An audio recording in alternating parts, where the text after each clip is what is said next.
Welcome to Wake the Farm Up, Maintaining Ground podcast.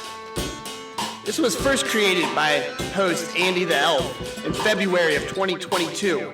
It originally started as a way to capture the essence of the people Andy had maintained ground with over the years as a permaculture designer, consultant, educator, and activist. And we're just getting started. From childhood friends to contemporary colleagues, he has been exploring these conversations with wit, humor, and music as the vessel.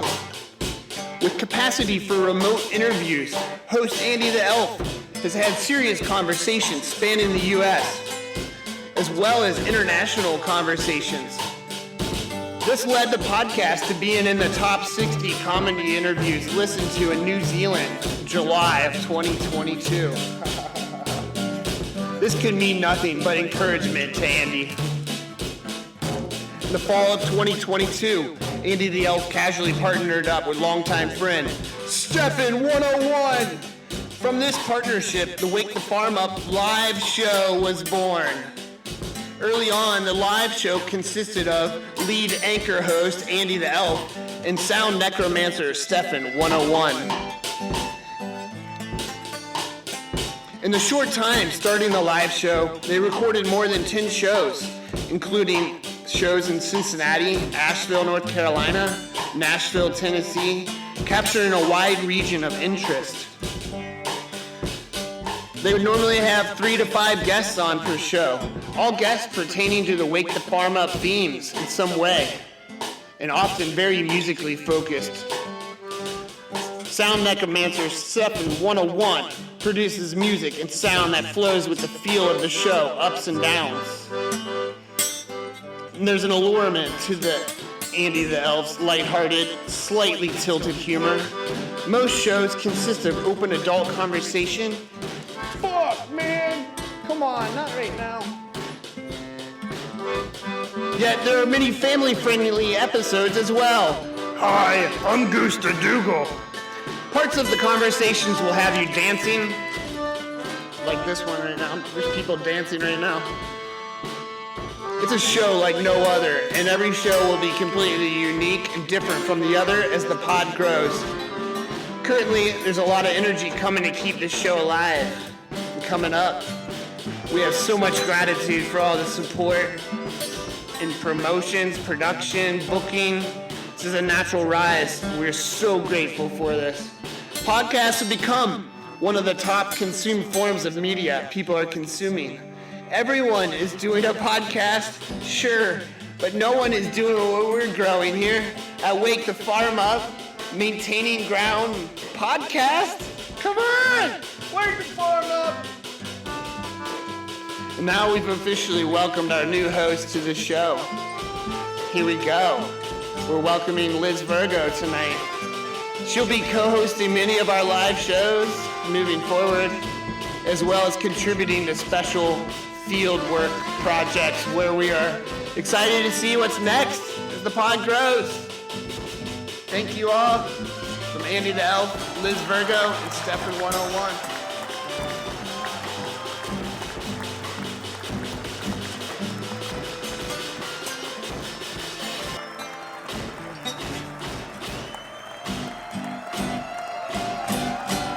Here we go live at the lab, February 27, 2023.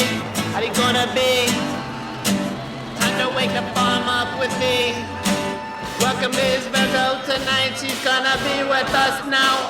We're super stoked about that. Look at this coming up. We got Anno Project, the music throwing down tonight.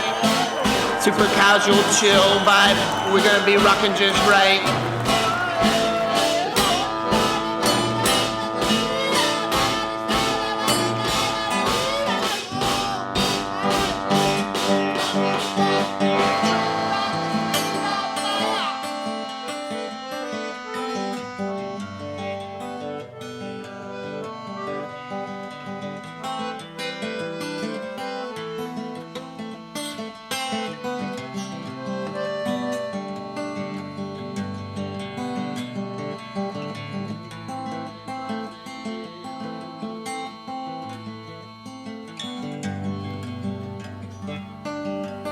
Dang, Andy the elf, that guitar, you're working that thing.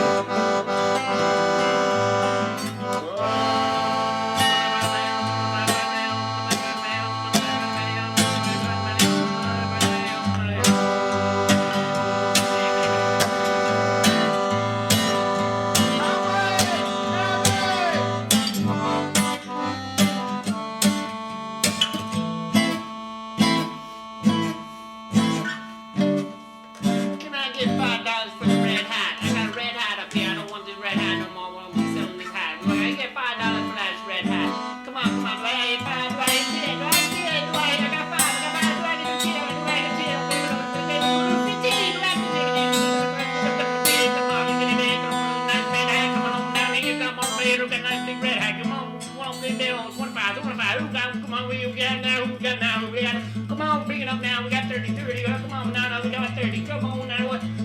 Hot soul for 115. Bing,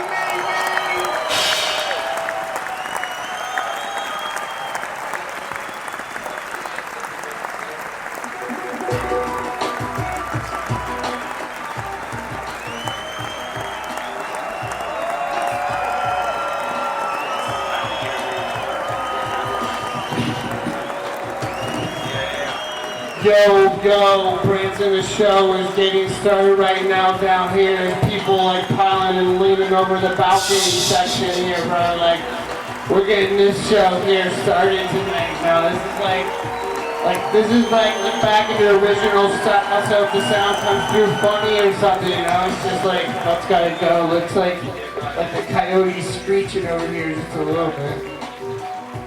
That's how it's gonna pick up, you know?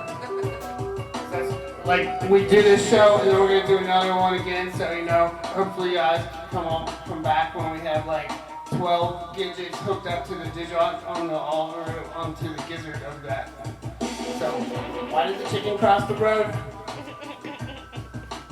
I don't even know, like, I mean, probably because somebody put a road there. I mean, chickens just kind of go every which way, and come on, Piggy, stay on. My pinky finger here, so I'm gonna keep knocking the pinky mic off. Alright, something special we got here tonight. What's up, Stefin? Hey, what's yeah, up, you want something special? Oh, very special. It's unbelievable. I've had the privilege of getting some of the early edition, the pre-show information from Anno. Yeah, collaborative. Yeah, we got the Anno. Peter Dahmer here, ready to share some messages and stories about downloads from the deep, deep ocean of music. We're gonna go swimming in it tonight, man. These guys are surfers. I see them. I see them coming up here with little notes floating around their heads, where some other ones, you know, might have little Z's floating around. So we're waking the farm up here. You guys feeling good out here? Feeling good right now? Yeah. I'm feeling really good right now. I had a crazy day. I had things go this way, like 100 yards, and then like as soon as I got there would be like a little message underneath the rock that I had to lift up, and it would be like, you have to go 300 yards back the other way. I'd be like, oh, okay, shoosh. Alright, so I'd run it back over that way. You know, back and forth kind of day, you know, like, but you know, like the stresses and worries, anxieties and all that stuff, you know, somehow it's cool. I'm good now. We're all feeling good right now, right? Yeah. We got exciting things coming up. We got some really fun festivals coming up that we're excited to share with you. You know, we're going to be doing a little elf reconnaissance up there at the electric forest. So, a little elf is going to be like going up there, and like they're going to be talking about their electric forest.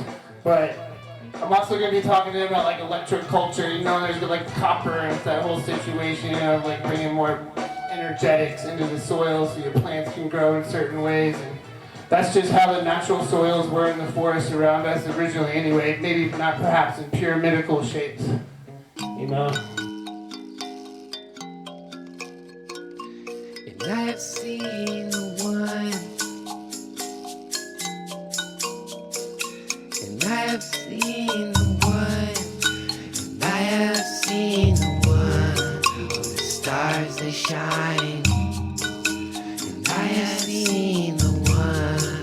The stars shine.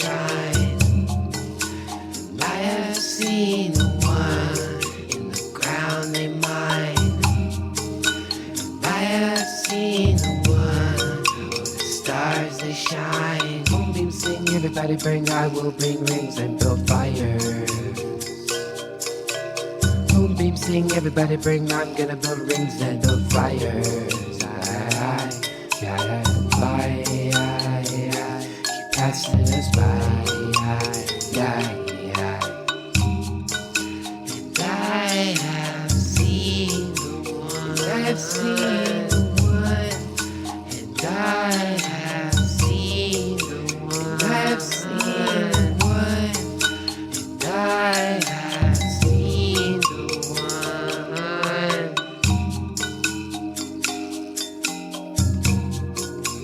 And I've seen the one. And I've seen the one.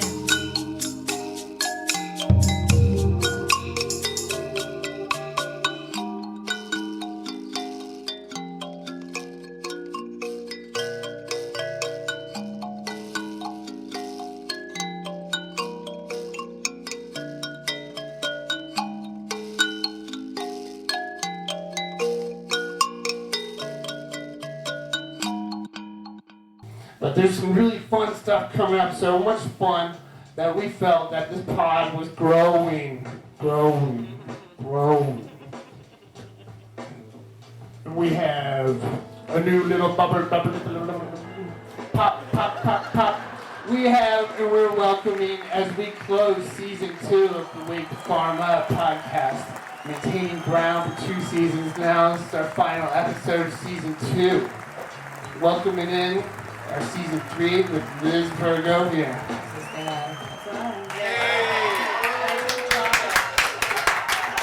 Lizzie came on season 2 twice. She was on the first live episode that we did, and she was on the one at the parents' house. It was an absolute blast. You gotta check out those episodes. There's lots of fun music. We were all dancing there that night. Yeah, that was good. That was a good time. Good food, good drinks, all things. Yeah, so we'd love to hear some fun stuff from you. We're welcoming in here. She's very dynamic, just like this podcast is, you know. Very dynamic. Very dynamic. Trying to figure out the dynamics right now. Diorama. When I was a kid, when's the last time anyone's done a diorama? I Just do the them all the time. dynamics, but that has nothing to do with a diorama. But I'm wondering now about dioramas. See, I like the word, but it's not diarrhea. It's not. No. Wait, it's diorama. What? Is this for like science fairs? Why don't we do dioramas when we're adults? Why don't you? Yeah, why should we do more? You can do it. Let's do a festival, diorama festival, and it'll be dynamic. Oh. And we're All right. tiny? Like, would it be tiny? Like, where would it be to I am scale? confident it will be tiny. I don't know that I I can see do that. there's some moss boys out there like they're jumping up, down, and holding their moss up. I guess we could probably utilize a lot of moss in Diorama Village. Right. Yep. Yeah, I'm excited to go We're not to throwing the out. electric forest. What else? What else we got? Well, it's a summer camp, right? So we got summer camp coming Summer up. camp. You guys excited about that? Yeah. The pod's gonna be going there. There's a little permaculture corner there called the Soul Patch. Soul Patch. Not pot. But you know, the Soul Patch at Summer Camp Music Festival, it's permanent, I can't use keys with this mic. Pink, permanent. There's cut. Alright, bring it back in here. Now we go to the T-Rex microphone.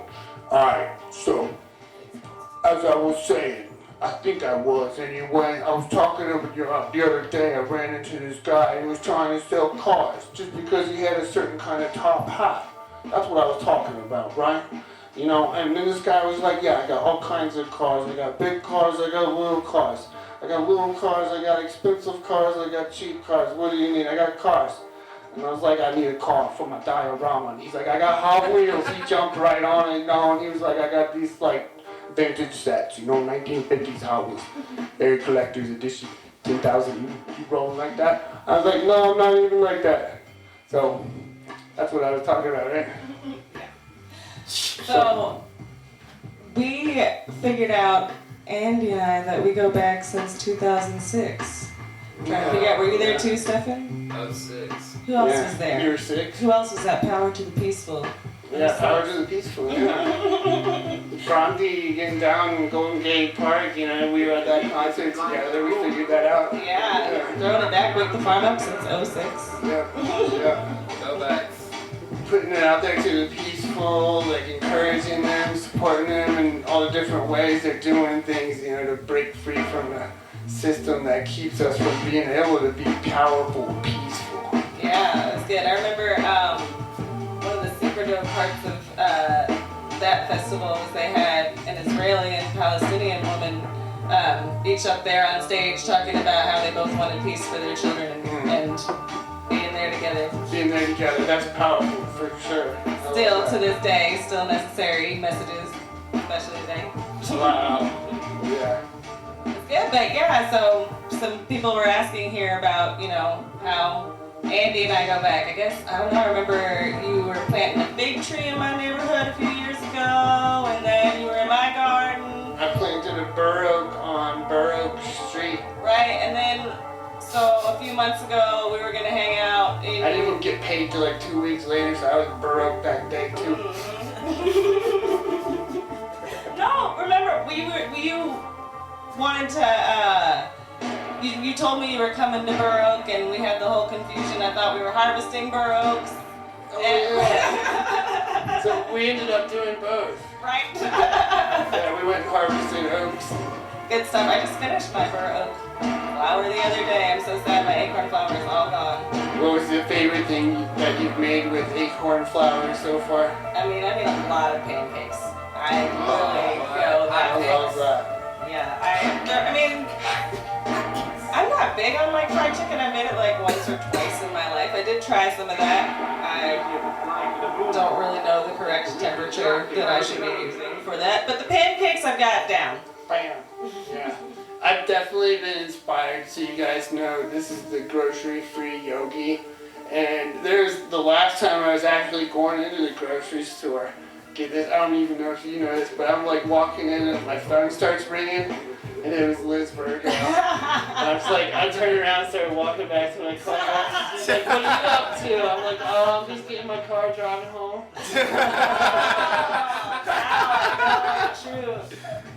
Yeah. But I haven't been to the grocery store since then, and you had mentioned pancakes to me a while ago, and so I've definitely been employing that. Yes. Beyond just like pancakes and maple syrup, like I'll put like wild onion, garlic, and salt and other herbs and things into there, and it's good. Hell yeah. That sounds awesome. I need to get way more creative.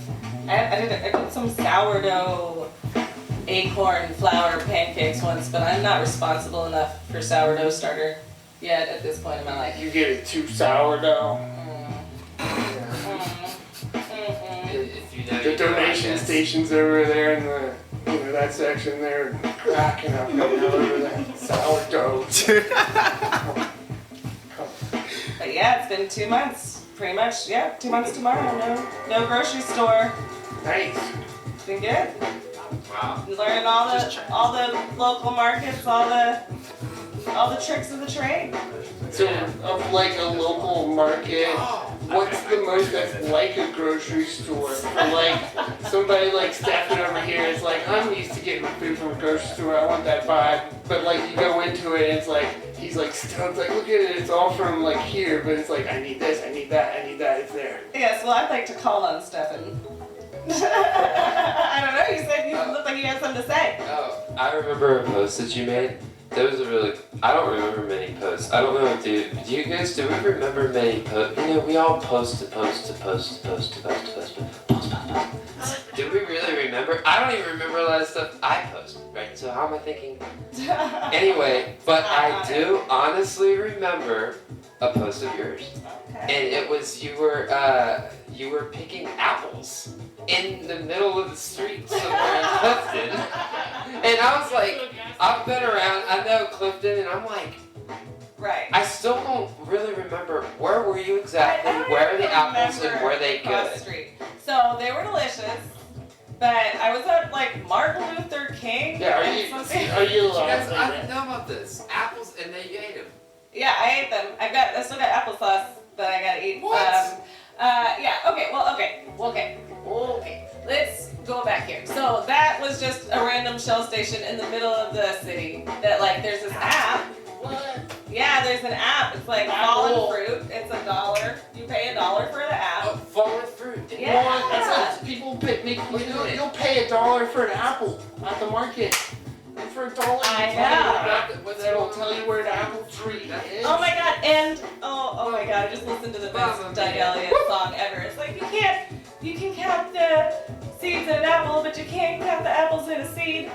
Anyways, yeah, that was my life. I paid $1, and I can't tell you how many apples I got out of that Fallen dollar. fruit, Andy. Fallen fruit, Andy. Fallen fruit. Fallen fruit. The app. Andy. Fallen fruit. Check out the app. Andy, the app. So anyway, Look yeah, for it. I got a lot of apples at a random shell station, and a lot of people looked at me funny, and I was like, yes, I am getting my apples off the corner, not out of that little basket inside. Yeah, sure, I'll fill up, I guess. Right. Yeah, people definitely think I'm nuts, but I think they're nuts for buying it inside. And so the place that's like most like a grocery store that I have been going to a lot is ETC Produce at Findlay Market. ATC produce. Yeah, I love Shout them them. out. I love them. TC. Oh my gosh. ET photo. And I'm newly poor. I'm recently poor and just on EBT, and there's amazing programs just for you other poor people out there. Just so you know, you can go to Findlay Market and get awesome deals, and other markets, anywhere they have produce first. Go there. Be like me. You're poor. I know. It's really fun. Yeah, I'm glad those are things that are there that can help. You know? Yeah, no, it's really good. It's excellent. I've gotten a whole lot of like extra produce out of their EB2 programs and stuff. And they have other amazing programs at Findlay Market where you can like bring your compost, and they're like creating soil there. It's the first year they actually produce soil. So if you're just wanting to compost but you don't want to do it at your house, you should do that at Findlay Market too. And also they validate parking city. Yeah, because I know all the tricks. I know all the tricks. I didn't even before this year. I didn't even know Findlay Market was open on the weekdays. Not even like Talk about it. just like you thought it was Saturday. I just thought it was like a cute little touristy Saturday, Sunday. No, people need to live more than just on Saturday and Sunday. I still think it was amazing when I was poor and I was a farmer bringing stuff, and I'm like up at 5 in the morning picking green beans with a headlamp on, thinking about the battery life. So I set it to the low tone, maybe red, just to keep it real chill, because maybe there's some bugs and they're coming in my face after 15 minutes of it. So I'm picking the beans and I'm paying my mortgage for my house, you know, like I need to do this. I'd get to the market and then people would show up with these little wooden tokens and they would give them to the beans, and then they'd take the beans, and then I would take the little wooden tokens and stack him up, and then I would go pay my mortgage. It was brilliant. It's like, that's real life. Hey. I'm like, I got my Monopoly money now. I'm gonna go pay for my veggies and my meat. And Fifth Avenue. well, okay, so part of the reason Said Monopoly money now. part of the reason Park I've Avenue. been able to do it, I'm a geek. I've always been a geek. I didn't play games with other kids. Don't give me game No. You're the reason I was able to do it too, because you made the Northside Farmers Market stay open, right? You said you're the reason there's a winter market. Yeah, Stefin101. Oh, the winter market. Yeah. Yeah, we love the winter market. We all got warm together, you know, it was right off the bus stop. Yeah. So y'all's awesome farming extended the market to be a winter thing. Yeah, we love the Northside Market. Yeah. We've actually been we've been working on Northside Market theme song from Wake the Farm Up. Yes. Yeah, we'll have to like cut in on that. You know. Anyways, It's a and good then feel. It's got a we're good living in feel. a city Northside Market. where we live in a city where there's winter markets, so that's an amazing thing. So I In the winter, you grocery can- stores. We'd be at the market. My favorite scene is like kids wandering by. One of them has like one shoe on and like half a sock, and the other one has like a chunk of cabbage hanging out their mouth with like some drool, and they stop and they look up at you. Yeah, that's the best. I know. I think it might have even been you. I remember walking up. Yeah, that was me with the one shoe. Yeah, that's definitely with the one shoe, but.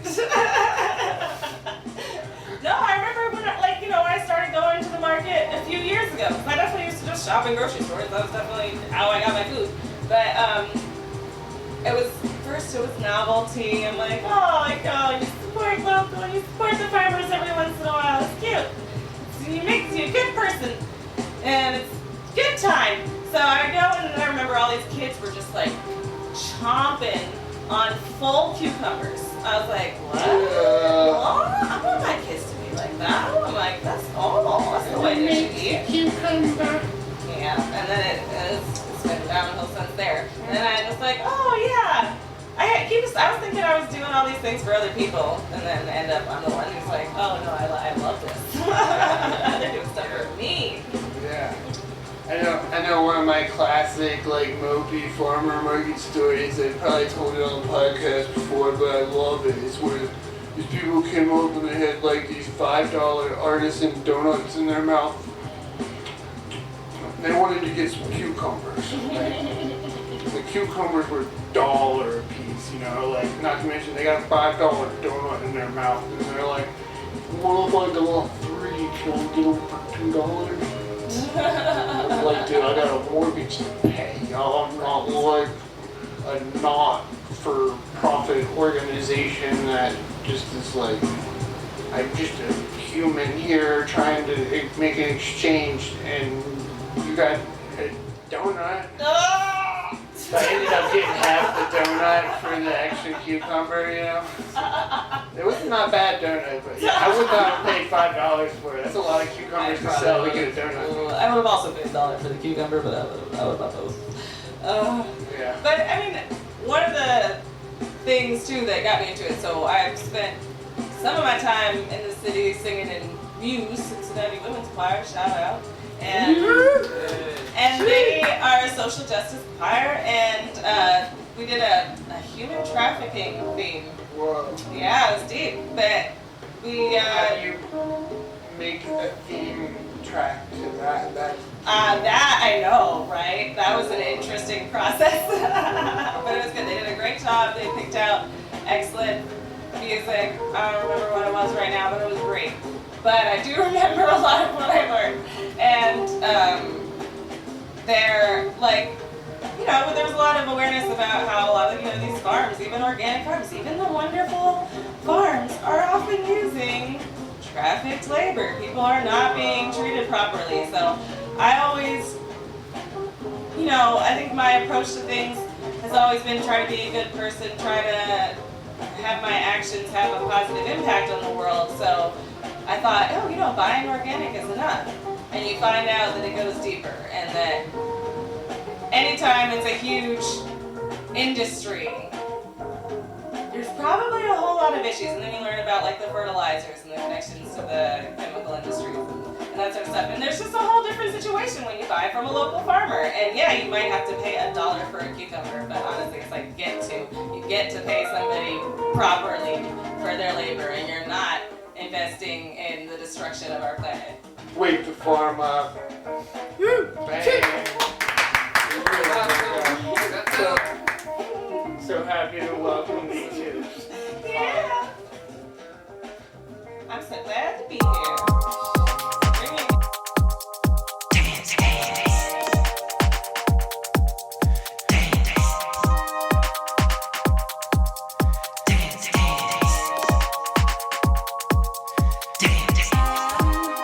It's a jungle in the street.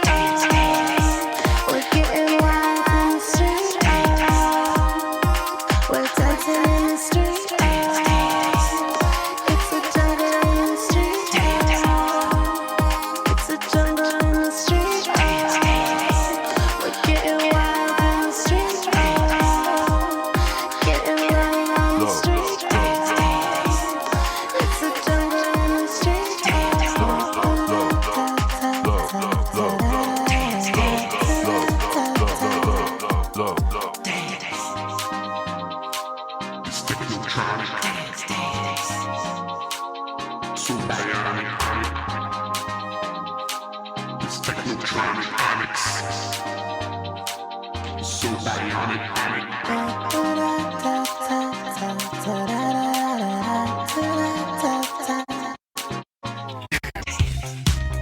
It's a jungle in the street. We're getting wild in the street. We're dancing in the street. It's a jungle in the street. Getting wild, right. Losing our control.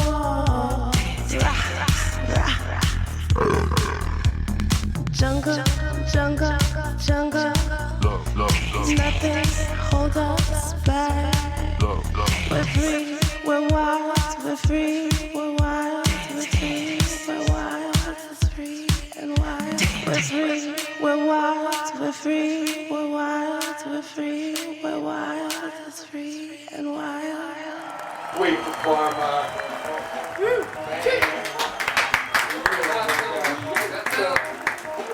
So happy to welcome you to.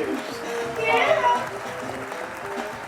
I'm so glad to be here. So bring me Tikkun. So moving into the show of the night. Are you ready to welcome a guest up and get fun 2 minutes? Yeah. Oh gosh, let's do this.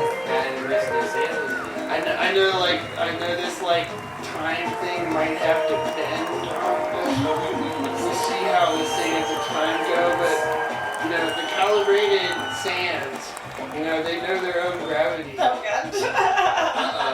All right. Well, coming up here from CCL. Anno Project, give it up for everybody, ladies and gentlemen. That's right, there's extra people up in the balcony tonight. This is great. Alright, I'm gonna flip this.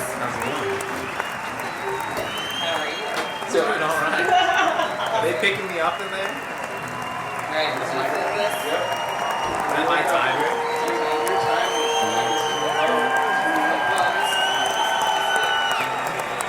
You got more than Does he even know what's going on? Yeah. Does he have to download? Yeah. Does he even have an idea? Yeah, Liz. Give him time I back. think I'm picking it up as I go. Is that like my intro? That's my intro Wait, countdown? this is just your word. No, that's Explain it.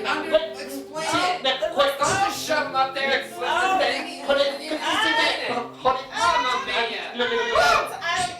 Right now we are going backwards a little bit here. Sorry. Thank you. So did you explain it, Andy? Clearly, I don't know what I'm doing. Did you explain So- it? Did you explain it? We'd love to explain this. Explain it before you We'd love to explain Because this. he's got extended time. Liz, This Liz. is a 2-minute. I have this really amazing feeling here, Liz. Do you feel like explaining this? 2 minutes in. I clearly need you to explain it. So you definitely get 2 minutes at first, uninterrupted, to give us what you want for the first 2 minutes, and then Trying to get us to say wake the farm up. yes, and then Or something like that. we'll engage in a dialogue. And then in that dialogue, we're going to oh, please play us a piece from the Anno Project's repertoire of choices that are is just desiring to come through right now. There we go. Sorry, I thought we Well, Beyond time. I think I'm ready then. I'll take my 2 minutes. Thunderdome. I'll take my 2 minutes. All Yeah, right. let's go for it. All Let's right. go for it. Let me know.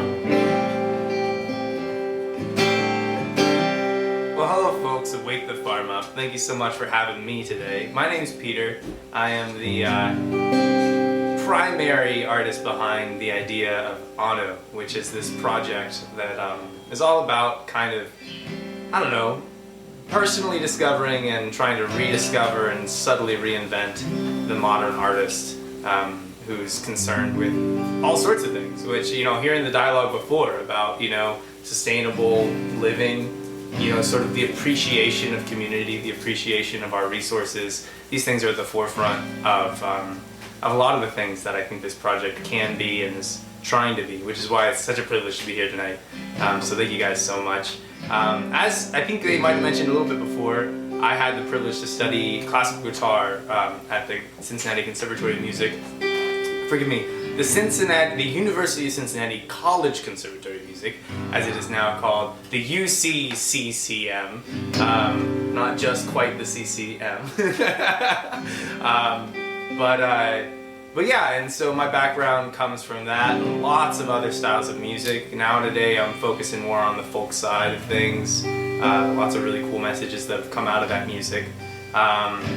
And that I'm hoping to share with you guys. I think there's a lot of through lines that you'll see, hopefully in the songs you guys get to call up in the next few minutes that are not within this 2-minute constraint, which is just my time.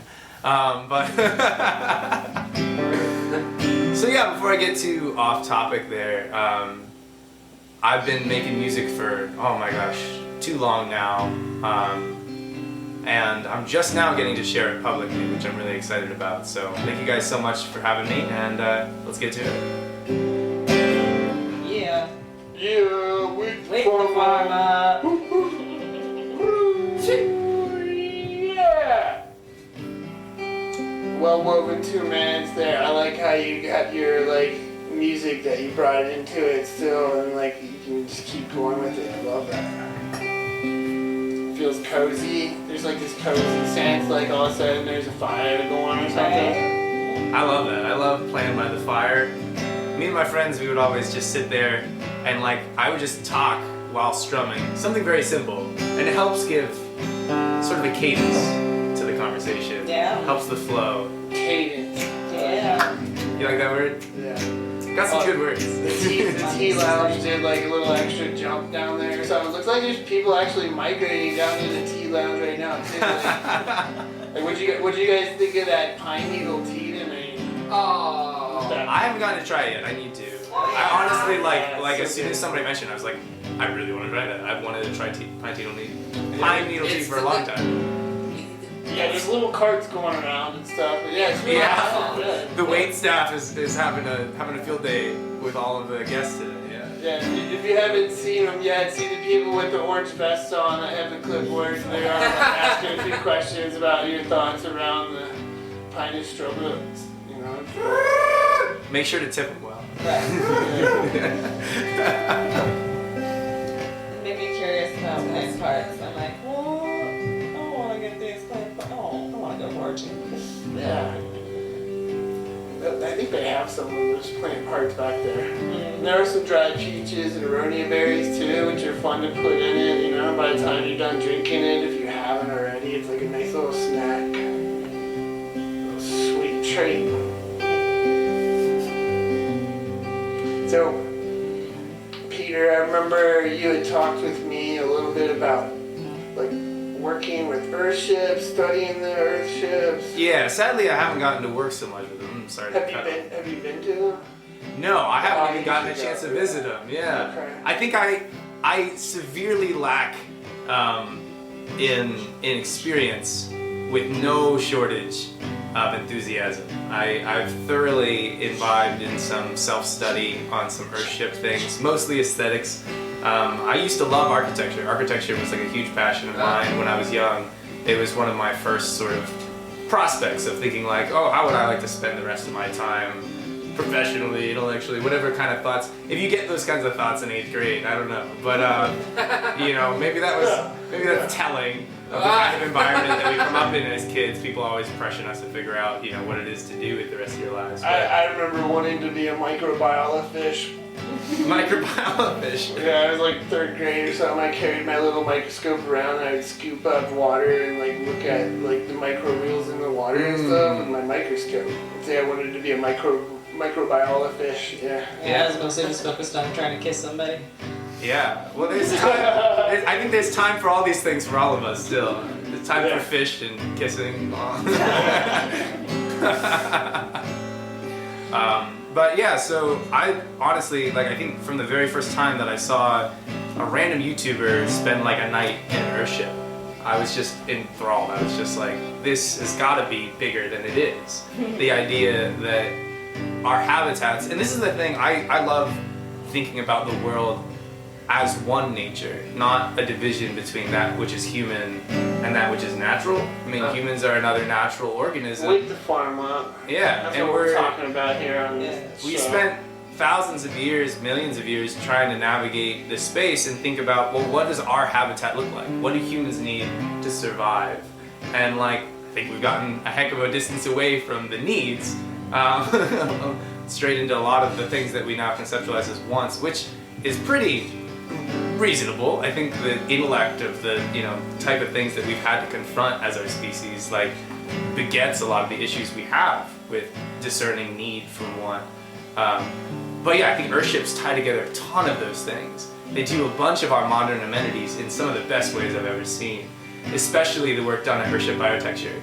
Like, at least that's the one I'm most familiar with. And yeah, man, I don't know. Do you have anything else? I mean, like, I'm here to learn. What can you tell me more about it? Yeah, I mean, I think that Earthships were designed by a guy that liked strumming his guitar and did such things as strapping himself to a chair on top of a pyramid for certain equinoxes for 3 days and stuff like that. Very fascinating Cincinnati guy and studied at the same school as you, so I thought maybe like... No way, he's from Cincinnati? What's this guy's name? Michael Reynolds. Michael Reynolds, yeah. I didn't know he was from Cincinnati. There you go. Plug. Yeah, Boom. Earthship fun. Have That's fun, crazy. Man. Go play some music at Earthship. It sounds really good. The Is he still acoustics around? are there. So I mean, like all these needs and wants that you were talking about stacking up. Like I think needs for like good acoustic, like earthen domes to play meditative music in is a wonderful thing to have. And need. Okay, no, but y'all need to talk to the person in the audience who's like me, who's like, well, what's an Earthship? Go ahead. Take me to your leader. I know I've heard of them, but I don't like really know. Yeah. Well, I mean, there's people that really know. But basically, Earthship is a home that is made mostly from recycled materials, like used tires. Okay. Employed in an Earthship for They're like the foundations, round, little steel. pounded earth into them, and then it domes up and it collects all its own water, and there's greenhouse, so like it heats itself up, and since it's under the earth, it stays at a certain temperature, so it never gets cold in there. Oh, Yeah. it's hobbit homes. The passive solar heating from the sun in some places can make it be like 75, 80 degrees in there without even lighting a wood stove. Okay. It's thoughtfully designed architecture. So, cool. like the materials, oftentimes they do use tires in the walls because they have an incredible amount of thermal mass. So they store energy really well. And so you build up these mounds, at least the base idea is you build up these mounds as big heat sinks. You actually don't want to build into the ground, because there's not as much thermal storage if you don't construct the walls yourself. But yeah, it's just thoughtful design using sustainable materials. A lot of things like trash and stuff. I mean, the reason they're out in, is it New Mexico? Yeah, Taos, New Mexico. Yeah. There's a lot of them, but they're all over the place now. They're all over the place now, but forms. they started in New Mexico because this guy, Mike Reynolds, he wanted to experiment with building with alternative substances. So he wanted to make houses out of Coke cans and bottles and stuff, and he wasn't able to actually construct these things in a lot of municipalities where they were like, that's not up to code, you can't do that. And he proved that you could do it. He proved that you could do it soundly, structurally well. And then they went the extra step, because a lot of people, they hear this idea, they're like, well, that's not going to work in my damp, cold neck of the woods up in Northeast Ohio or whatever. And they're like, hey, well, wait a sec, we're going to design a version that's universal. Because it is different thinking about building in the desert than it is, in these other places. And they're like, hey, well, we can make a version that's universal, and it's going to work in every climate, every place. I don't know the version that they call, and this doesn't have to be an ad for Earthship Biotecture. Anyone can make these. Anyone can make these structures. The idea, The idea was, was born, I think, almost exclusively from these people. Marketable name, I think. But it's all just. Happen. It's all just thoughtful design. I think anything that takes its environment into consideration and thinks about being sustainable is deserving of the Earthship title. It's just about making sure that you can do things in a way that's a little bit different, that can help you go any degree off-grid. I mean, they don't have to be totally off-grid. That's the other part. It's like, they can be tied in. You can even contribute back, you know, solar energy and stuff. You can go back. I know part of the idea is growing food in them too.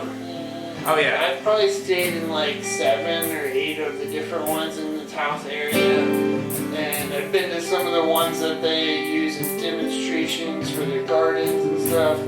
But I haven't seen a whole lot. It's still kind of like, to me, like this concept of like the post-apocalyptic film where they show a scene where there's a room of ammunition and then like 10 tomato plants, and those 10 tomato plants are like what 100 people are gonna live underground off of, you know, for the next 10 years or something. So I'm seeing a lot of that kind of thing there. Yeah, I think that even I wish they could like figure out how to incorporate more foods. I think even working with more of the indigenous foods there with like different mesquite or something that can grow in that area, but yeah, I think that there's often outside of their Earthship too, you know? I think there's often a misconception that like every innovation has to solve all the problems. Yeah. Right? It's like, oh, if you can't grow 100% of your own food and you can't, you know, be 100% off grid, then it's a failure. It's like, no, every little bit adds up at the end of the day. So if you get a whole community living in buildings like this, you could drastically change the way that not only that community works and connects to the earth, but also the way that that community interacts with the supply chain.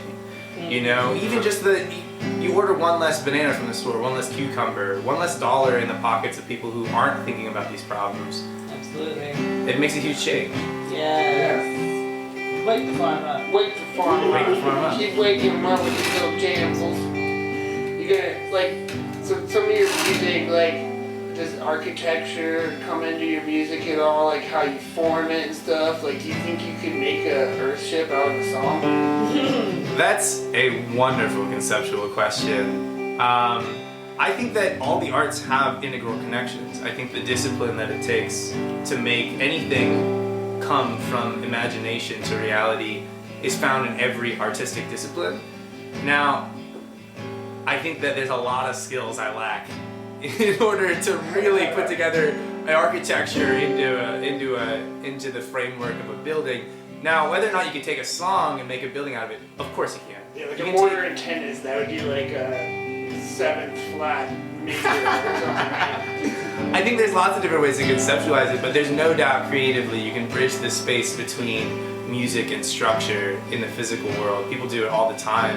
You know, even yeah, people are like, take it to the bridge. I like have a physical my bridge, neck corrected by somebody chanting at me. Okay.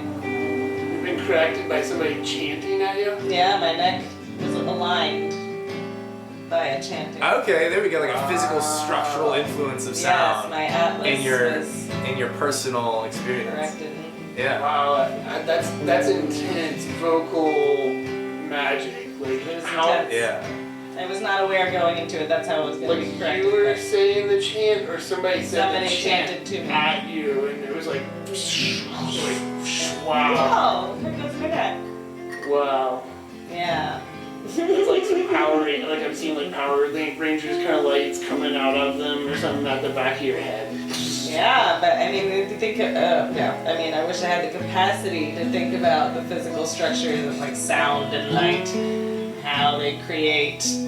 That'd be amazing. But you know, my brain can only go so far. Especially after it's been smacked by a mantra like that. Seriously. Yeah. Very cool. That's powerful. But yeah, I don't know. I like how we were talking about, you know, Earthships and people kind of saying that, oh, well, we can't all live like that. And I think a lot of times when people have alternative ways of living, people will judge it and say, oh, well, what if everybody tried to live like that? That's so unrealistic. And it's like, we live in a world with billions of people. There have got to be diversity in the way we approach life. Yeah. There've got to be people trying this. We can live at all these camps. People got to be building out of it. Sure. Well, and that's the other part of the mission at the biotecture place is that they show that all different lifestyles are capable in these structures. They made several different models that are mansion-esque, for people who want to have that extra domestic space. And then also they've proven, and this is what I was talking about, like the dynamics of, you don't have to solve every problem. I mean, like, you can still live your complete unbothered lifestyle in a comfort of this space without worrying about growing your own food, without worrying about whatever, and still spend a fraction of the cost and a fraction of the impact on your environment in like electricity for heating, water, the recapture I don't even think we can get into the justice of all the mechanisms that go into the design, because they don't only capture their water, they cycle it through. So I think every drop of water that gets collected in some of the better designs of these buildings gets used 3 times. You farm with it, you wash with it. I think you farm with it, you cook with it, you wash with it. I think that's like the general idea, is that like you use all your water more than once. Love it. And it's like, and it's the design that makes it easy, which you need. Because we could technically be doing that in our modern homes, but they're not designed for it, and it would be quite difficult. I still think it's fascinating, like where we live, close to the 5 Great Lakes. Those are some of the biggest bodies of fresh water in the world.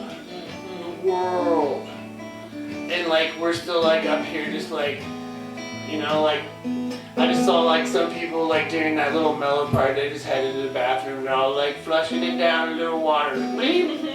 We're still like flushing it, like we're fresh water, our little turd in it. We could be like composting that and doing other forms of things with it, turning it into heat in the winter that heats up tubes of water that go out into the neighborhoods and then warm up the houses and stuff. It's just water. It's not some crazy chemical thing, It's just super mellow. False concept of waste in our society. Like we have so much waste management systems when really everything is regenerative.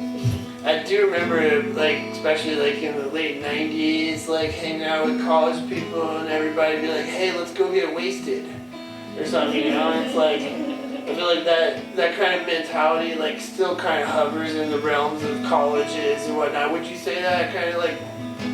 I think, yeah. I mean, I think that it's no shortage of ignorance in the zeitgeist of people that don't necessarily conceptualize their lives as part of bigger things.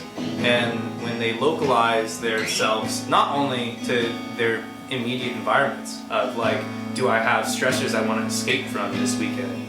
Which, of course, I mean, people need escapism. I mean, like, it's a necessity. Recycled or reused. Sure, but like, those things are ever present in the culture. I think that it's step by step that we change that. It's certainly not gone. I mean, like, we'd be in a different world if every high school frat pack of, teenage boys that grows up into the college age, whatever, was thinking like, oh, like I can't wait for, first Saturday volunteer days at Tikkun Farms so we can all go out and have a good time. I mean, like, these things could be, these things could be part of like the general exercise of our escapism. They could be just things that like people find value and enjoyment and pleasure in the action of, because they are wonderful, wonderful experiences, almost, if not more so, than forgetting an evening by inebriation. But yeah, I think it takes time to build like awareness of things, and sometimes you just inebriate it away and you have to start all over. It's kind of like a grassy lawn trying to grow into a forest, but like you just keep mowing it every day and it doesn't get to go anywhere. And it's like, I want to get inebriated, I'm going to go cut that all down. But yeah, I like the idea of like getting recycled or something like that, Like, let's go and like toss some ideas around, recycle them, see what they morph into in a room together, and see how it turns into a song. A song is like a whole bunch of notes, which are different, pieces, making a story. Much like a potion, is a bunch of different pieces of plants mixed together, making a story that you can experience. That's actually, like, I want to cut back to the farm that you guys want to tell me about. But maybe can we come to that right after special Anno Project feature song. Sure. I think it's time. We got time? All right. Yeah, the sands are floating away. So I'll hit you All the with time, yeah. this song is actually our debut release. It's called Fairytales. Sadly, I'm unequipped to provide you with the entirety of the release. If you go find it on your own, Wait a second. there's an So intro this is the and an first. outro. This is the first place people can hear this. So we've actually been fortunate enough to perform this a couple times for different groups of people, but in the bigger picture, yeah, this is the first time that people actually get to go out and experience this thing. You know, it's only been December we released this. We released this in December. So, though this is certainly the first podcast. So you guys got that. Wait. This is the First ladies and the Anno gentlemen. I Project know it was a unique thing. podcast debut. Yeah.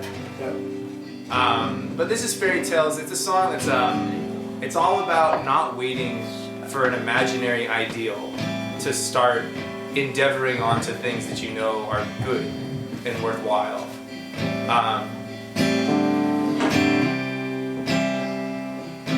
Because that's a space that I think a lot of people get stuck in, especially when they feel really passionate about something. I think oftentimes we think there's a right way to do it, and you're not wrong. I think in lots of ways there's definitely a bunch of wrong ways to go about things, but not waiting for the ideal, I think, is a virtuous pillar that a lot of people need to learn in order to just start their journeys, which is like the only thing that all of us can do consistently is start every day as a fresh journey. So this is Fairytales.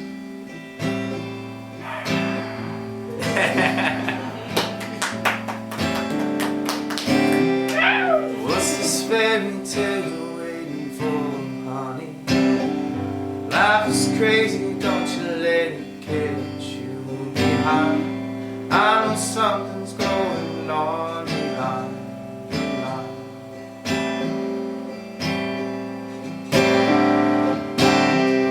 What's this fairy tale you're waiting for, honey? Nothing changes when you sit and pass the time. I'd be lying if I said you weren't on my mind.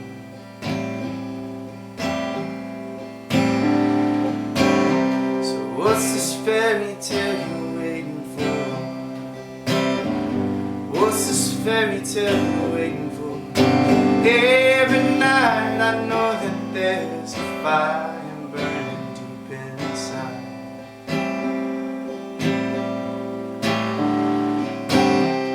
What's this fairy tale you're waiting for? What's this fairy tale you're waiting for? What's this fairy tale you're waiting for?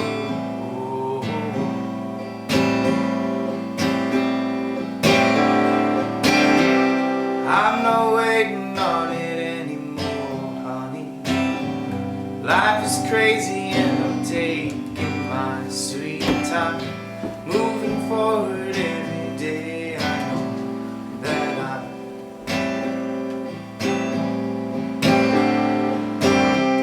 I'm not waiting on it anymore, honey. I'm tired of sitting on the couch just zoning out.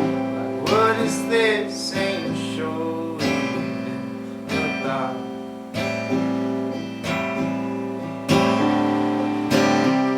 What's this fairy tale I'm waiting for? What's this fairy tale I'm waiting for?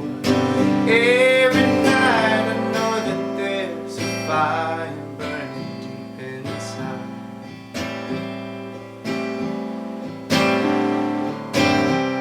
What's this fairy tale I'm waiting for?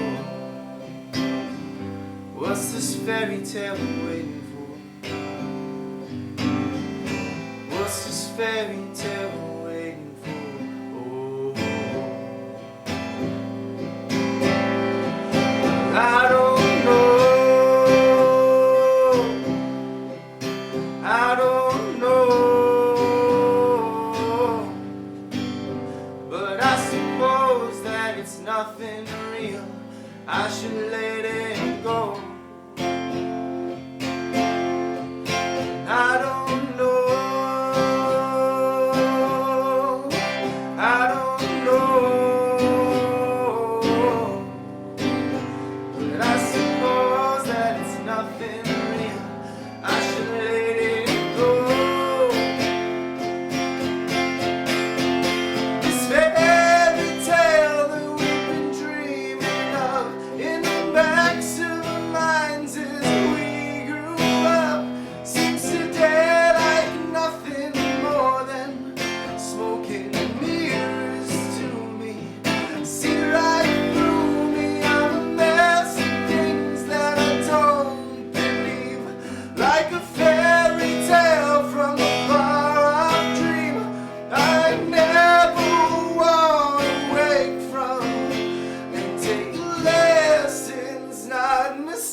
What's this fairy tale you're waiting for? What's this fairy tale you're waiting for?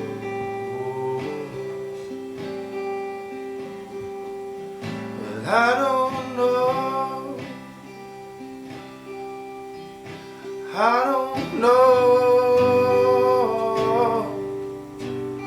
But I suppose that it's nothing real. I should let it go.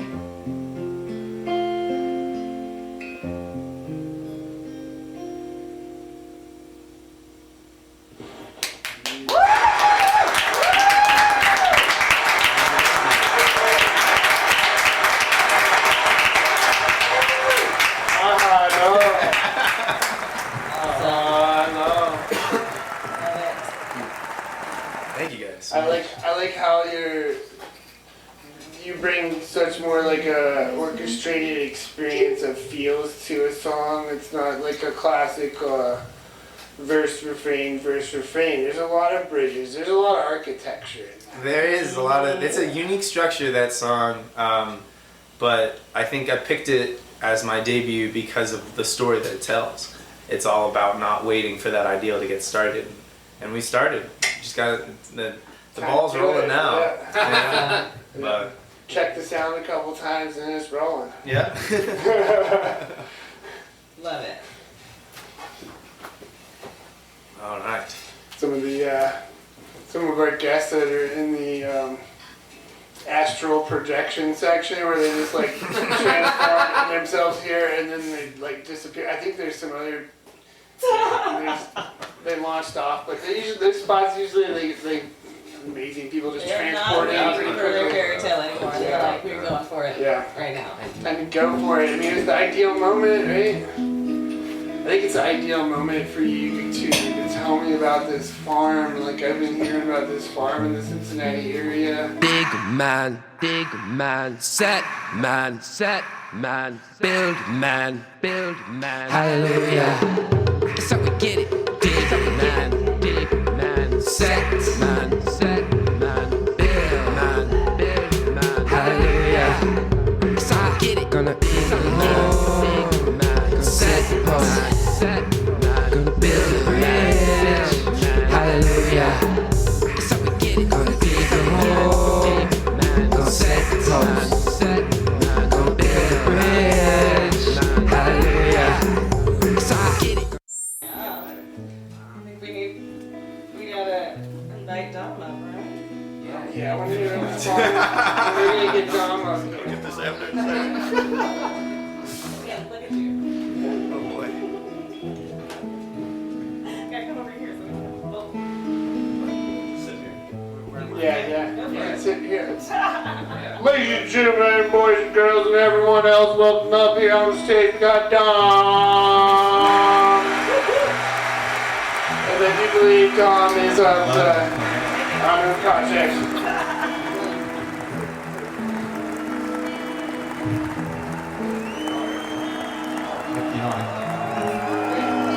What the farm? It's got a tail.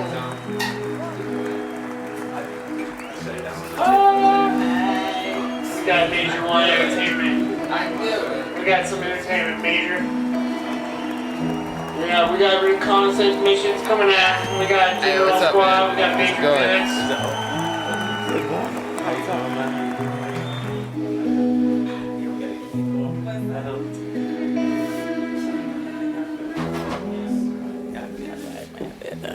Let me be quiet. Let me move back. Welcome up here, Dom. Dom, you work with the Anno Project, huh?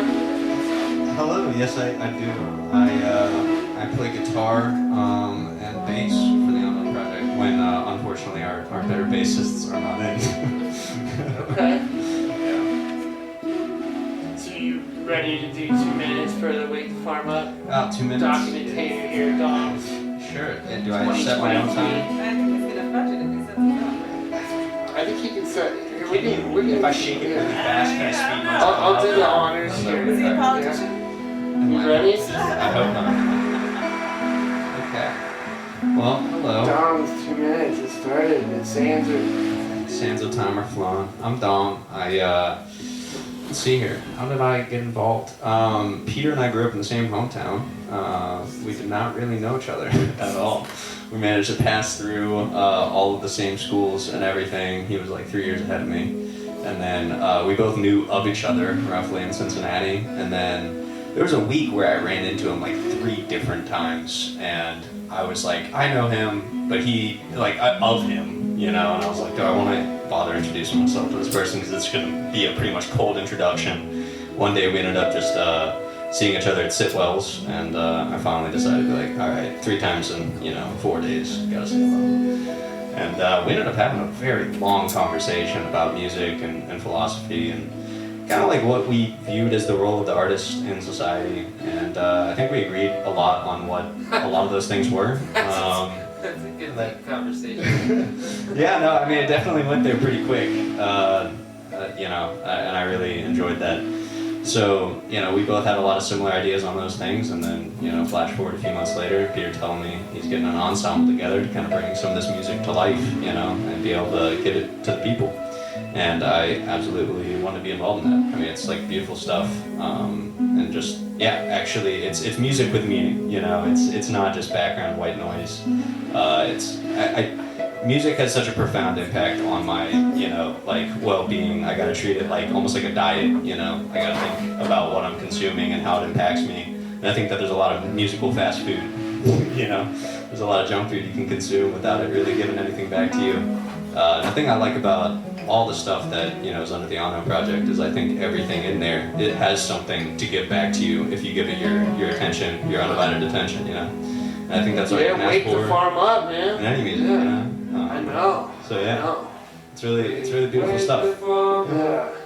I love that. I like getting to hear some of your guys' interweavings of stories, I thought at that one part where you're talking about how in a week you ran into him 3 times, and that, I thought that 3rd time that you ran into him, you were just like, dude, I need to start a band with you. It's been 3 times in 1 week. Oh, it's meant to be. It definitely didn't start musically. I mean, I was just like an ardent appreciator of music, and that was more so the substance of the conversation. I think we just kind of talked a lot about really a lot of other things. It wasn't until a couple dinners go by, we were hanging out, and then eventually we started kind of jamming together, and then that eventually led to this. But yeah, we actually met at Sitwell's ourselves. Had an open mic there. There's all kinds of things going on that night. And the songs you were playing on the piano that night were just amazing. So that's what we connected. Sitwell's is great. Great place to go. Yeah. I've sat well there for multiple decades of its existence. 2 years since that, I don't think I've been there. Yeah, you haven't even gotten to sit well yet. No. Yeah, it's worth the visit, especially on a Tuesday evening. Awesome. Tuesday evening.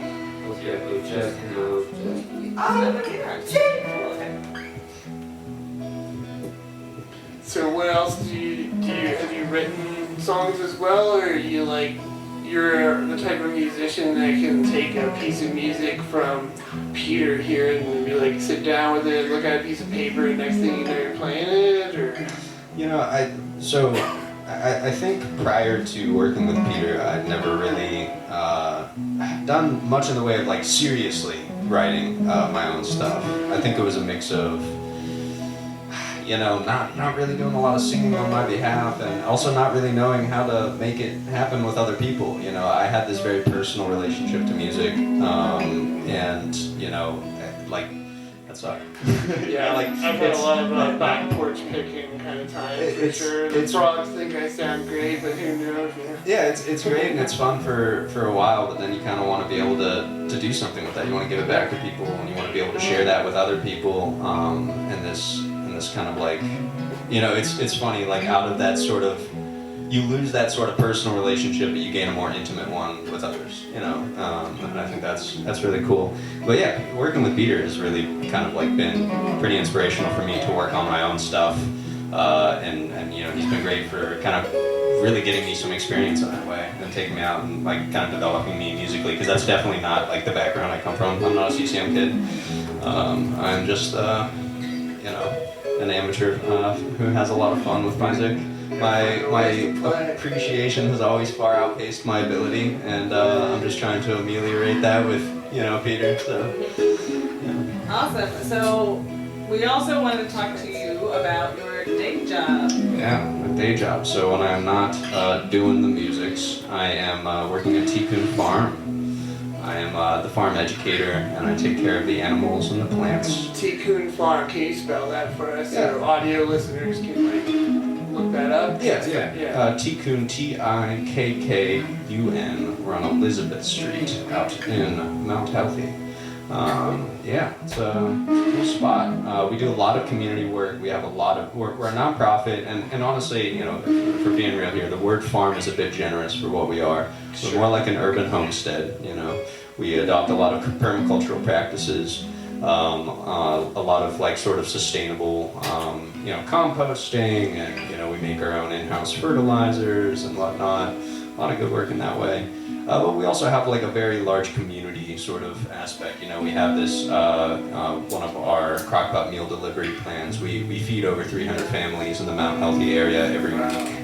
Yeah, and so that's one of my pride and joys too. I went to Tikkun Farms a couple months ago to volunteer for one of those crockpot days, and I've been very involved in my community in Spring Grove Village, and I was asking about how they got the food and everything, and they said they're open to giving it to anybody in the Mount Healthy area. I was like, well, what about outside the Mount Healthy area? Because I got the Win Place Youth Center in my neighborhood, and they said they'd be open to providing, and so now every week they provide 18 meals to the Win Place Youth Center, which serves underserved kids and who basically their parents pay like $0 to $50 a month for after school care, which gives parents the opportunity to work.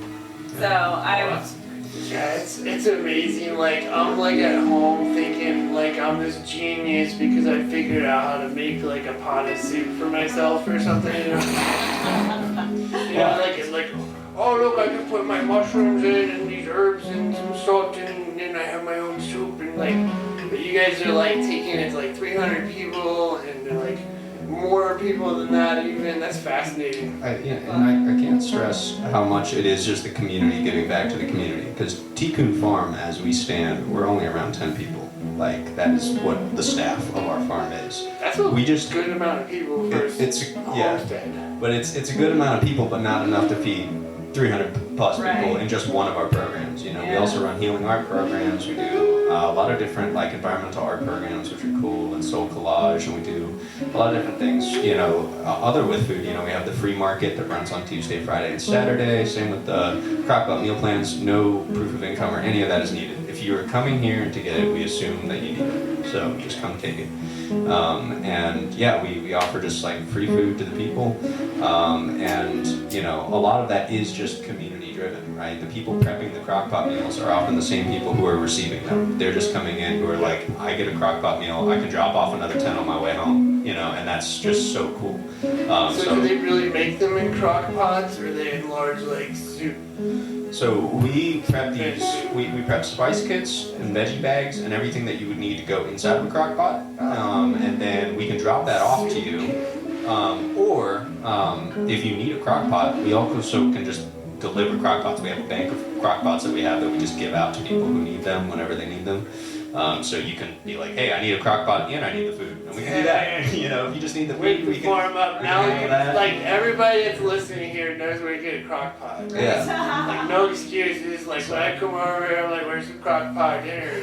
Like you can't be like, you don't know how you don't have one. Like, you have a crock pot. Come on. Like so many things you can do with a crock pot. Like, do you guys ever make salves there? I mean, that was the main reason why I bought a crock pot. No, tell me a little bit about that. Okay, so we can start a program. I think we might need to. I mean, that would just be like the kind of thing, to get some salves being made with all these crocs that you got laying around. Crocs. I like that as a shorthand for crock pot. We got all these crocs up in here. I loved too, so you say it's more of a homestead, but I'm wondering, a few years ago when I first became aware, of the farm, there were a lot of Nepali refugees there, and So they're actually they're Bhutanese, which is now today like Bhutan prior to the I'd love to go there, but now it's in modern day Myanmar. But yeah, they're deeply agricultural people. There's a lot of families that ended up in Cincinnati after being forced out of their homes and seeking asylum. And Mary, who's Mary Lehman, who runs Tikkun, she offered the space to them. So we have, I think, maybe 3 or 4 families total who like have portions of the land and they just do their own thing. It's really cool. How big is the land? It's very small. It's 3.5 acres, I believe. Is the total land that we have. So you're doing a lot of that. Yeah, and one of the cool things about it is you see so many different types for the agriculture nerds out there. You get to see so many different forms of agriculture in such a small space. We have like all these gilded trees and everything out in our like front orchard, but then we also have a greenhouse that we're setting up an aquaponic system in, and then we also have more traditional agricultural methods being done by like the Bhutanese. So like you get to see all different forms of agriculture in a very tight space. What would be some like attributes that you feel like are Bhutanese attributes to a garden that would make it different? So what I notice is they I don't even know some of the items that they're growing. I see very interesting gourds that like are often built over. They're things that I personally not recognize. Bitter gourds. Yeah, they grow bitter gourds, and also these like Italian gourds that are like 5 feet long. Have you ever seen those? They're like crazy. They're green. They're furry. Are they the ones that wiggle? Like they're they're pretty straight. Big droopy ones. But yeah, they grow a lot of those. So I notice a lot of things that they build a lot of these almost like tent-like trellises where interesting wooden structures, a lot of dangling stuff. And, the other thing that's really cool about that, as we were talking about earlier with being aware of your consumption, I mean that's like step 1 of permaculture, is just to like be aware of how you existing in this world affects it and what it takes from the environment for you to continue existing. And there's so many different ways you've lost sight of that, whether that's grocery stores not knowing how much land is needed to actually harvest the amount of food that sustains you, to oh man, I'm chilly. Instead of putting on a sweater in my house, I'm gonna click 2 buttons up on my thermostat, and then it's just warmer. Not realizing the cubic feet of coal that need to be burned and how much smoke is produced from all of that, just to so you don't have to wear a sweater at home. All these different things where you're entirely detached from the process of harvesting or processing any of these things. And one of the really cool things is like seeing these families farm off the land. You see the exact amount of space needed to sustain a large family of like 8 people. You're like, how much land would that take? A lot of land. It's a lot of land. There's a reason, why you don't see everybody doing it, but there's also not a lot of reasons you shouldn't. Yeah, I mean, I have read in a few different places, in different writings that people have done in permaculture, that the earth could sustain 25 billion people if done correctly. But I mean, as we know it right now, I mean, there's people walking past food constantly. There's so much food, it's just like what a person allows or equates to be food. Yeah. Is it like this mass-produced unit of a soybean kernel, or is it like a diversity of things? Yeah, and that's so one of the things that I was really interested in about Tikkun Farms was their work with the Bhutanese, because I worked for many years with refugees, and that kind of reminds me of when these refugee women came to our class one day, and they were all just like buzzing with excitement, and they had all this food that they had foraged off the side of the road, and they were like, you all keep walking past this. This is like our medicine. This is our food. We're so excited to see this food from home. Urban foraging is just simply not taught. None of these things are taught in standard education. The amount of things that are just readily available around when you go on a walk, even through a city. And I think this is something I can't emphasize enough, is that people think that just because they're living in like this urban environment of like Cincinnati or whatever, that they're not able to do these things. Yeah. That's the whole point. You can find a apple tree near a gas station. Yeah. you can find. I got friends who go and find morels and like some of these just like parks in the middle of the city, and you're like, there's all this great stuff to be harvested around here.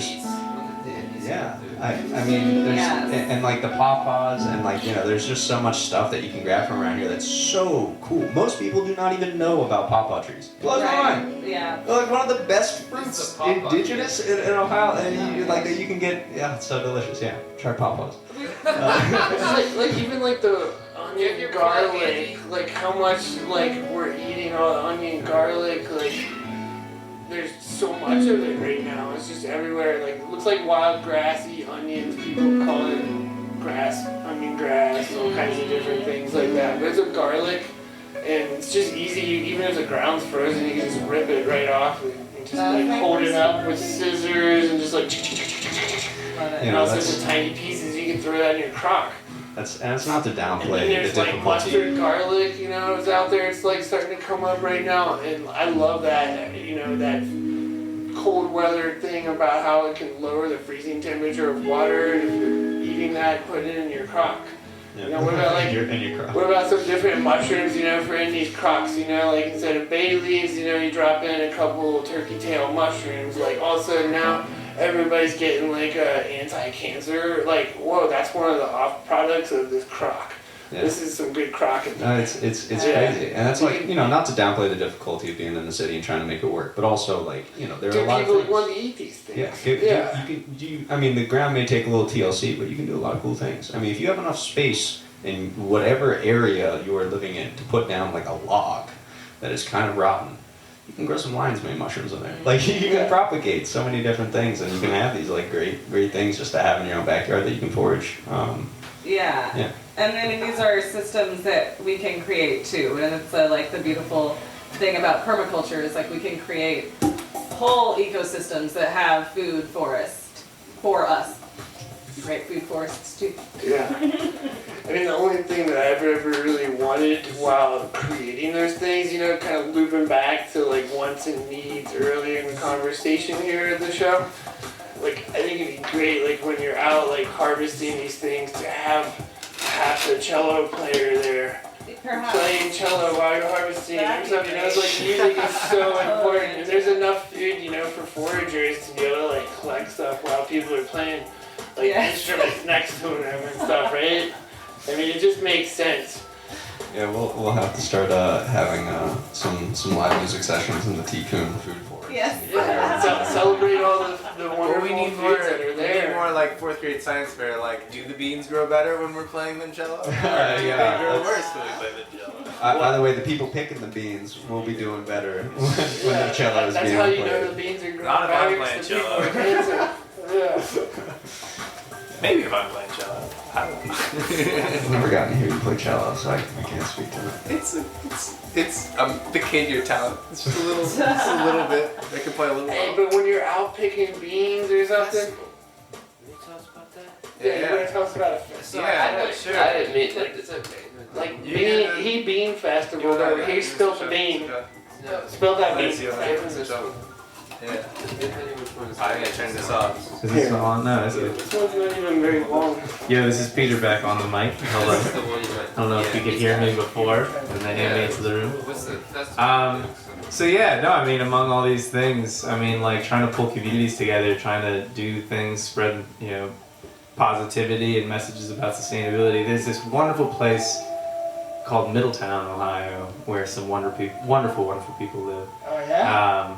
This great guy named Grant Evans has been a collaborator of mine for a while, and we actually hosted a festival once upon a time for his wedding, where we got to like do some stages and some music up in the woods up in Middletown. There's a wonderful amount of like wooded area up there. I mean, it's a beautiful countryside. It's got its developments, but like you get out into a certain area, you get real into the Ohio bush. So you're not like actually in the middle of town. No. So it's some land. So yeah, there's some people that live out on farms there, and there's this beautiful area called the Wildo. The Wildo? Yeah, it's the nickname's the Wildo. I don't know how much I'm able to share, but I can share the name. Don't share beyond. No, well, I don't want to give away. I don't want to give away anybody's secret garden, you know. But I know how that goes, man. But they have this beautiful community around there, and then they're planning they're planning on, you know, growing it and like sharing the beauty of that with people. I don't know exactly how much of it comes into the sustainable farming. All these people are on the level, but the main idea is just to get the music going, to get more people connected with that, you know, that world, and to bring people more out into the nature there. But we're trying to pull something together. I believe we're trying to pull something together for August, early August. Okay. I'm forgetting the date. It might be the 9th. Alright, you heard it, ladies and gentlemen. But we'll keep you posted. Yeah. Middletown Music Festival. I don't know if that's the name of it, but that's what we're going with for now. Middletown. Look up Grant Evans. Guy's got a lot of good stuff going on. And Middletown, Middle of the Woods Fest. yeah, something in the middle. It'll be good. Is there a stage set built on the land? So actually, the people out there are very like, I mean, like this whole family, the people I know, they built their own stage for the last thing that we did. Nice. There's a bunch of people out there who make wonderful music, and they've got like really smart, you know, tools. They put all their own sound together and stuff. They do a legit show. They hung a massive, last time in the middle of the woods, they hung a massive disco ball just like suspended in the air. They like held it up on suspension cords between a bunch of trees. Okay. Yeah, I like that. I mean, And non-invasive too. They didn't drill it. Get the diorama. They didn't drill it in the trees. They used like special wrappings and stuff to make sure it was sweet. It was super cool space. Cool. I'm hoping that we get to share it with people. And by and large, it won't be hopefully a single one-off event. We'll try to make it annual, hopefully, and Anno's grow going it. to be one of the main. Yeah, Anno's definitely gonna play there. We're gonna see you out there. I mean, like, you got plenty of time to prepare between now and August. But yeah. Yeah, man, that's what's up. Yeah, it's gonna be a good time. Yeah, that'd be super fun. Yeah. I'd love to hear you guys live. Dude, you were awesome playing the songs, man. Really. Thanks, man. Yeah. Do you want to, when you're actually speaking of, I don't know, like for the recording and whatnot here of the night, would you want to maybe close the show out? Yeah. You know, some people are like, Oh, there they are. Oh my gosh. we want some of that music right now. Like, they're like, we want to feel like we're in a festival. Get off of it! Right? Yeah, no, I have a really great song that I wanted to share with you guys called The Logger.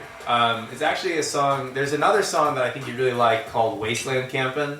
But you think we're going to like The Logger? Yeah, I think you're going to like The Logger. I wrote it about, when I first read, there was this plan that someone had proposed to make a resort in the Red River Gorge. Oh, Texas Chainsaw Massacre? Something stupid, yeah. Like, we need some, like, I'm just... Something. It's a lumberjack thing, do they use? Come on.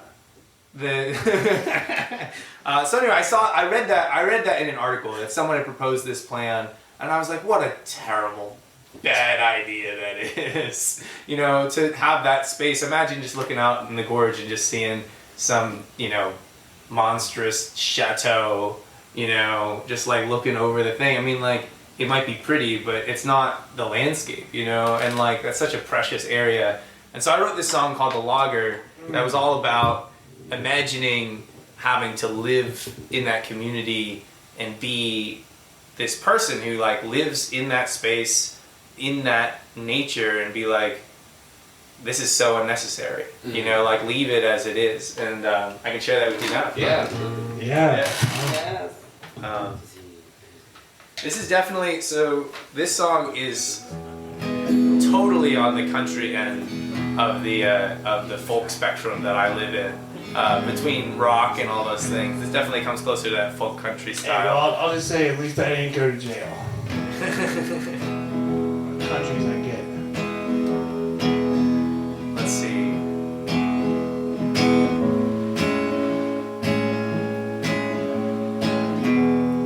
See if I can wrangle together all the words for you. If you take a listen, and hopefully you do, to the studio recording of the last song, you'll notice that I did mess up the words. But remember, you're here in the podcast debut, so we've got a lot of time to iron out the details. Anno's still a very young game, so. I love the lyrics to this part. Yeah, this is all part of the storytelling. I like to go with the salt. Yeah, I like to go with the Willie Nelson style. Just tell a song story while you're doing a song. Anyway, this is The Logger. There's an old story of a businessman who lost his mind to greed and his daughter's hand to a handsome singer in a country band who sang in protest to his job. He wants to clear cut a whole damn mountainside, build vacation homes for other folks to hide from the same damn jobs where he worked them dry. He wants to own them all year long.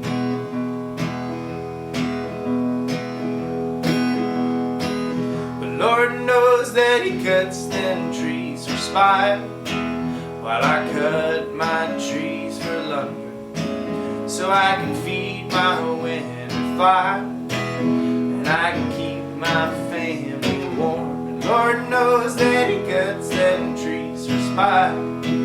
Yeah, he would cut down any number just to fuel his gross desire.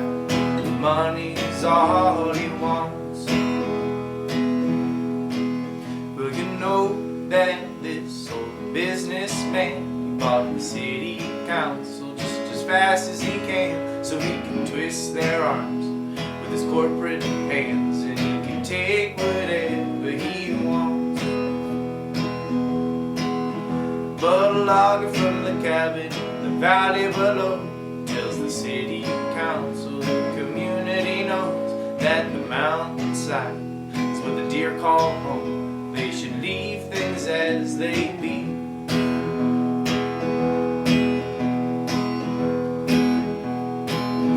Lord knows that he cuts them trees for spite, while I cut my trees for lumber, so I can feed my winter fire, and I can keep my family warm. Lord knows that he cuts them trees for spite. Yeah, he would cut down any number just to fuel his gross desire. Money's all he wants. The money's all he wants. But there's a different green in the country, the kind that grows on trees, the kind that keeps on feeding our daughters, keeps the airs and waters clean. Yeah, there's a different green in the country that this businessman can't see, 'cause someone never taught him how to love anything but his own greed.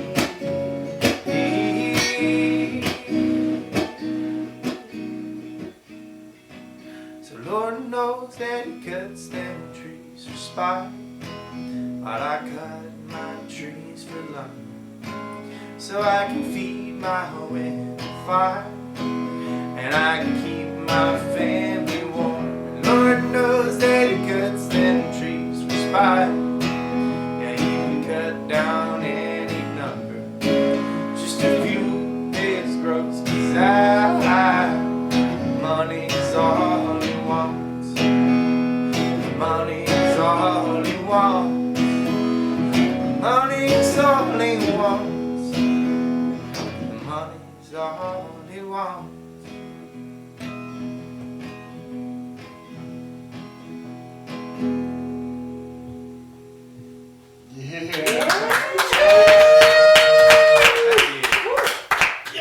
Wake the farm up. I know, I want to dedicate this part of the show to the people down in Atlanta right now that are fighting to save an old growth forest. Right now, they're wanting to cut it down to build a police training facility. You can look up, fairly easy to find, hashtag stop the cop, and kind of get some information there. But look up Atlanta old growth forest.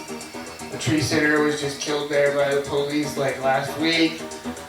Say some love for all the people there, their family, and all the squirrels that live in there that have been killed too.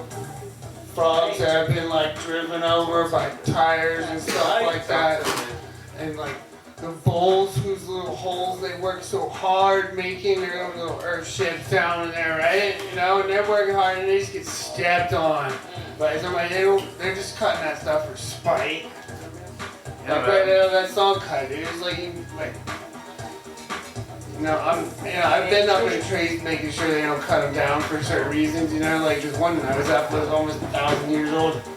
But, I do cut trees down to keep my wood stove going, keep the house warm. Yeah, man, there's a right way to do it. I couldn't, I used to have a propane tank before that, and I couldn't go out into the woods and harvest any. I couldn't find any propane out there. So like the young trees and branches and stuff that you cut up, it seems legit. And it's a lot of love involved in it. It definitely has that kind of emotional feel to it. You know what I'm saying? Like, you're still over here paying up about that frog that got ran over by that truck. Man, down in Atlanta, stop that. Let the trees grow. Kids have a place to play in the woods. That's right. And no matter what age them kids are. Don't murder people who are. Don't murder people. Don't murder people in general, but especially. Some people are defending the land. Oh my Just God. let them live. Yeah. All the land defenders have been murdered throughout the world. Yep. All the land that's been murdered. Yup. Dark ending. Yeah. Dark times. We're coming back around a little light. Springtime is not too far away. I did bring you guys all some daffodil flowers, so don't get out of here. There's people back there with the orange suits on. I'll be handing out some of you guys back there trying to get out too early. You see, there's the blue and the red guys over there. They were boxing earlier, but when the show started, everybody was feeling all right. Everybody's feeling all right, good, right? Well, let me just say thank you again so much for having us. This is Peter from the Anno Project saying thank you. Wake up the farm. Wake the farm up. Thank you so much. Thank you, Liz. Close down season 2. I'm excited to see where we go.